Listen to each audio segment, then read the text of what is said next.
बोला बोला बाबा बासुकीनाथ की।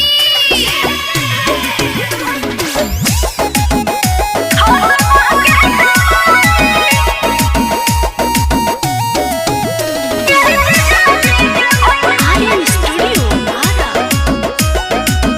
अरे जल्दी चली ना कि अब चल लइके जाते हमारे साली हो। अच्छा। कोनो तू ही लगाव अब उपाय हाली हो।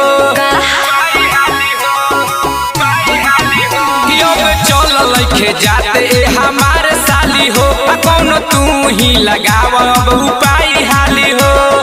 ले ले बानी कावर दे तू गोड़वा दबाई। सुनी अरे तू महारो दम हम बारब सलाई ए जीजाजी के भाई हो बाबा के दवाई ए जीजाजी के भाई हो बाबा के दवाई।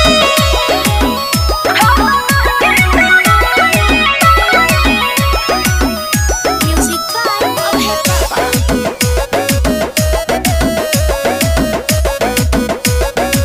तू तो झूठा हो के मारा ना के जात बड़ा हो हम आगे बने तू तो पिछुआत बड़ा हो। पहला बेरी जात बानी हम देव घर हो। डर लगे देखिए के लाइन हई बड़ हो। जल्दी से झोरी से निकाल कुछ खाई। तू महारो दम हम बारब सलाई ए जीजाजी के भाई हो बाबा के दवाई ए जीजाजी के भाई हो बाबा के दवाई।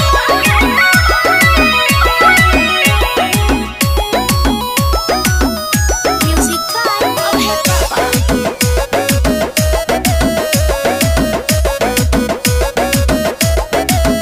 राइटर जी तो बोल बोम बोलत रही जी हरि हम लहिया बाबा दुख सब सही जी। कहले जितेंद्र हो अपना सहाला।